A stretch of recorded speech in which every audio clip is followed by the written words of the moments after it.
નમસ્કાર વિદ્યાર્થી મિત્રો, શ્રી સત્યસાઈ લક્ષ્મીમોહન વિદ્યાલય મોવાસ. ચાલો બાળકો, આજે ધોરણ 4 વિષય પર્યાવરણ, એમાં બાળકો ચેપ્ટર નંબર 3 નંદુ સાથે એક દિવસ. તો ચાલો બાળકો, હવે આપણે નંદુ સાથે એક દિવસ પાઠનો અભ્યાસ કરીશું. બાળકો, હવે તમારા પાઠ્યપુસ્તકમાં પેજ નંબર 21 કાઢો. તો હવે બાળકો, આજે આપણે શું કરવાનું છે? પાઠ્યપુસ્તકમાં જ લખવાનું છે. તો બાળકો, આપણને અહીંયા જે પાઠ્યપુસ્તકમાં જે પ્રશ્ન આપેલો છે એમાં શું લખ્યું છે બાળકો? પ્રશ્ન કે નંદુ તેને ગમતું જ કરે છે. જો તમે આખો દિવસ તમારા મિત્રો સાથે વિતાવો તો તમે શું કરશો? તો બાળકો, અહીં આપણને પ્રશ્ન ચિહ્ન આપેલું છે. તો બાળકો, તમારે પાઠ્યપુસ્તકમાં લખવાનું છે, જો હું આખો દિવસ મારા મિત્રો સાથે વિતાવું તો અમે નાચીશું, ગાઈશું અને અમારા ખેતરમાં જઈને આંબલી પીપળીની રમત રમીશું, તોફાન મસ્તી કરીશું, બધા સાથે બજારમાં જઈને પાણીપુરી ખાઈશું, નાસ્તા કરીશું, આઈસ્ક્રીમ ખાઈશું અને ખૂબ જ મજા કરીશું. બાળકો, અહીંયા તમારે પાઠ્યપુસ્તકમાં જવાબ લખવાનો છે. હવે બાળકો, બીજો પોઈન્ટ છે, બીજા કયા પ્રાણીઓ ટોળામાં રહે છે શોધી કાઢો અને લખો. તો બાળકો, હવે તમારે અહીંયા લખવાનું છે, વાંદરા, અલ્પવિરામ હરણ, અલ્પવિરામ ઝીબ્રા, અલ્પવિરામ જંગલી ભેંસો, અલ્પવિરામ જંગલી કૂતરાઓ, અલ્પવિરામ વરુ, અલ્પવિરામ સંભળી, અલ્પવિરામ રીંછ, અલ્પવિરામ જંગલી ગધેડા, અલ્પવિરામ કીડીઓ, અલ્પવિરામ માછલીઓ, અલ્પવિરામ તીડ, અલ્પવિરામ પેંગ્વિન વગેરે પ્રાણીઓ ટોળામાં રહે છે. હવે બાળકો, ત્રીજો પોઈન્ટ છે, શું લખ્યું છે? શું તમે પણ જૂથમાં રહો છો? પ્રશ્ન ચિહ્ન આપેલો છે બાળકો. પછી શું લખ્યું છે? શું તમને બધાની સાથે જૂથમાં રહેવું પસંદ છે? તમને કેમ જૂથમાં રહેવું પસંદ અથવા નાપસંદ છે તેના કારણો નીચે લખો. તો બાળકો, આપણને અહીંયા જે પહેલું કોષ્ટક અને બીજું કોષ્ટક આપેલું છે એમાં શું લખ્યું છે બાળકો? મને કેમ પસંદ છે અને મને કેમ નાપસંદ છે. તો હવે બાળકો, આપણે શું કરીશું? મને કેમ પસંદ છે એમાં આપણે શું કરવાનું છે? લખવાનું છે. તો બાળકો, એમાં તમારે ક્રમ નંબર 1 આપવાનો છે. એમાં લખજો બાળકો, જૂથમાં રહેવાથી સુરક્ષા મળે છે. બીજું છે બાળકો, જૂથમાં રહેવાથી એકબીજાને હૂંફ મળે છે. ત્રીજું બાળકો, જૂથમાં રહેવાથી સમૂહ ભાવનાનો વિકાસ થાય છે.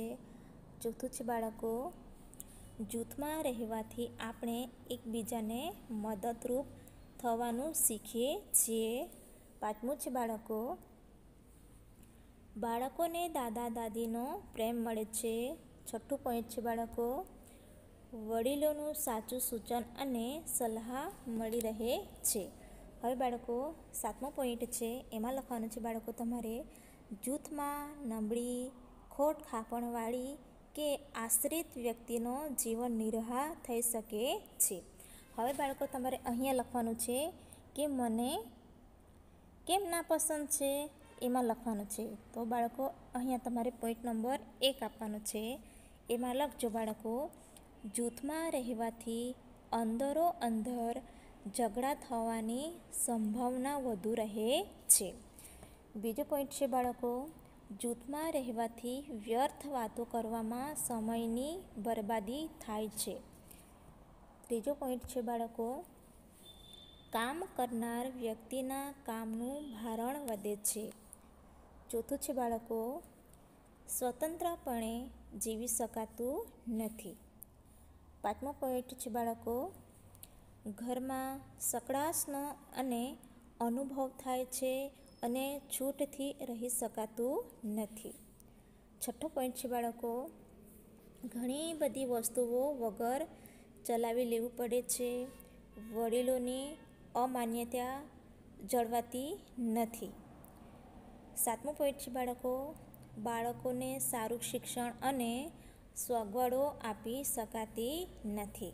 તો બાળકો તમારે અહીંયા કોષ્ટકમાં લખવાનું છે.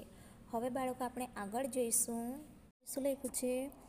તમે બીજા કયા પ્રાણીઓની સવારી કરી છે તેમના નામ લખો.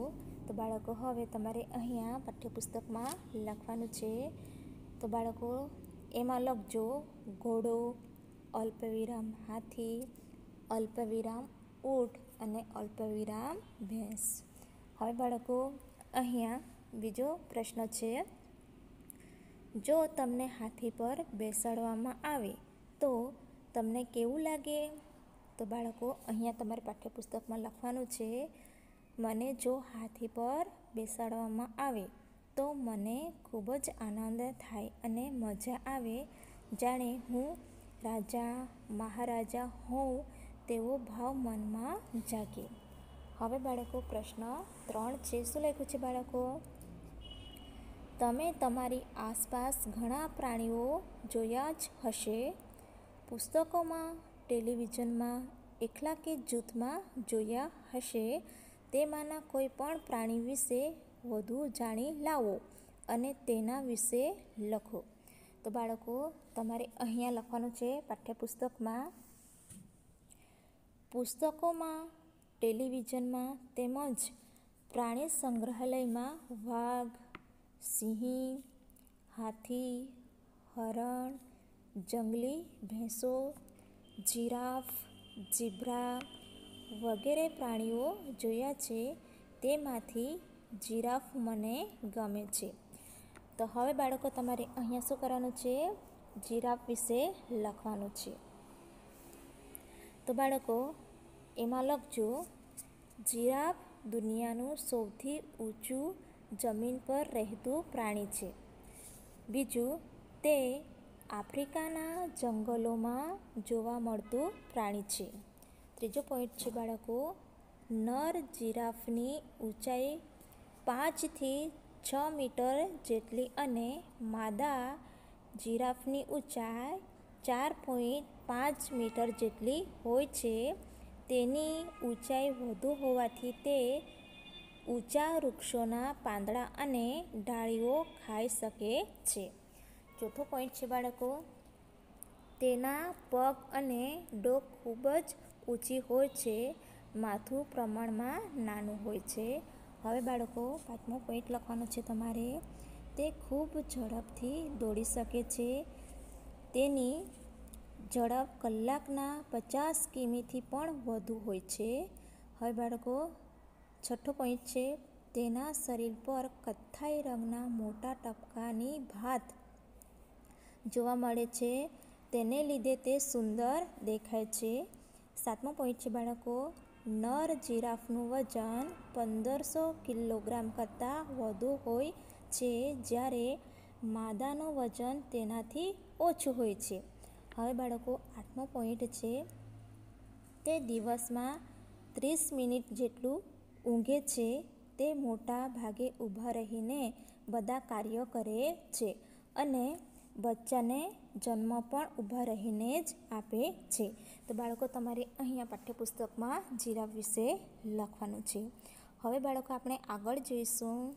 હવે આપણને અહીંયા પાઠ્યપુસ્તકમાં સૂચના આપેલી છે. શું લખ્યું છે બાળકો? વિચારો અને લખો. તો એમાં પ્રશ્ન 1 આપેલો છે. શું લખ્યું છે બાળકો? બગલો ભેંસ ઉપર શા માટે બેઠો છે? તો બાળકો તમે પાઠ્યપુસ્તકમાં ચિત્ર જોઈ શકો છો કે અહીંયા એક ભેંસ છે અને ભેંસની પીઠ ઉપર શું બેઠેલું છે બાળકો? બગલો. તો કેમ બેઠો હશે? તો બાળકો તમારે અહીંયા લખવાનું છે પાઠ્યપુસ્તકમાં, બગલો ભેંસનો મિત્ર હોય છે. તે ભેંસના શરીર પર ચોટેલા કીડા કે જીવજંતુ ખાવા માટે ભેંસ ઉપર બેઠો છે. આમ બગલો કીડા અને જીવજંતુ ખાઈને ભેંસને મદદરૂપ બને છે. બીજો પ્રશ્ન છે બાળકો, શું લખ્યું છે? તમે કોઈ પ્રાણીને બીજા પ્રાણી પર સવારી કરતું જોયું છે? તેનું નામ લખો. તો બાળકો અહીંયા લખેલું છે પ્રાણી જે સવારી કરે છે. એમાં તમારે લખવાનું છે બાળકો કાબર તથા કાગડો. પછી બાળકો અહીંયા બીજો પોઈન્ટ આપેલો છે. શું લખ્યું છે? પ્રાણી જે સવારી કરાવે છે. તો એમાં તમારે લખવાનું છે ભેંસ તથા ગાય. હવે બાળકો અહીંયા બીજો પ્રશ્ન છે કયા પ્રાણીઓનો આપણે સવારી માટે ઉપયોગ કરીએ છીએ? તો બાળકો તમારે અહીંયા લખવાનું છે પાઠ્યપુસ્તકમાં ઘોડા, હાથી, ઊંટ, બળદ વગેરે પ્રાણીઓનો આપણે સવારી માટે ઉપયોગ કરીએ છીએ.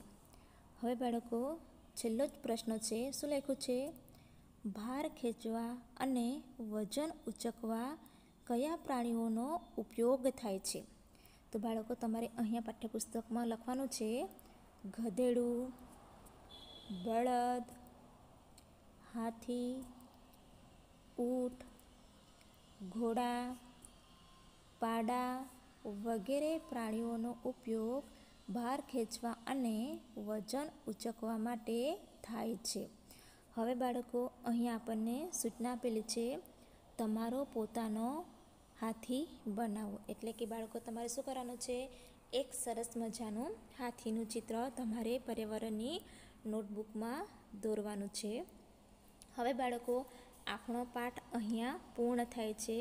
તો બાળકો આજનું લેસન છે જે આપણે આજે જે પાઠ્યપુસ્તકમાં જે પ્રશ્નો છે એ પ્રશ્નોનો અભ્યાસ કર્યો છે. એ જ પ્રશ્ન તમારે શું કરવાનું છે? તમારે પર્યાવરણની પાઠ્યપુસ્તકમાં જ લખવાનું છે અને સ્વાધ્યાય પોથીમાં પણ લખવાનું છે. અને બાળકો પાઠ્યપુસ્તકમાં લખા ગયા બાદ અને સ્વાધ્યાય પોથીમાં લખા ગયા બાદ તમારે એનો ફોટો પાડીને મોકલવાનો રહેશે. ધન્યવાદ.